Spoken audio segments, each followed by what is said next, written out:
நான் உங்கள் சிப்பிப்பாறை ஜோதிடரசு. சகுனி என்று சொல்லக்கூடிய காகத்தின் கரணத்தில் போய் பிறந்தவர்கள், சகுனி என்று சொல்லக்கூடிய காகத்தின் கரணத்தில் போய் பிறந்தவர்கள் கருந்திராட்சை சாப்பிட்டு வாருங்கள். உங்களுடைய காரிய வெற்றி கண்டிப்பாக கிடைக்கும். அதற்கடுத்து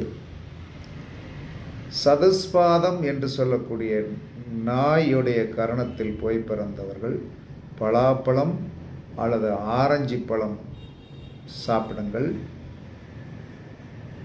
இந்த 2 கரணத்தில் போய் பிறந்தவர்கள் உங்கள் பூஜை அறையில் திராட்சை ஆரஞ்சு வைத்து வழிபட்டு அதை சாப்பிட்டால் உங்களுக்கு கண்டிப்பாக கரண வெற்றி கிடைக்கும்.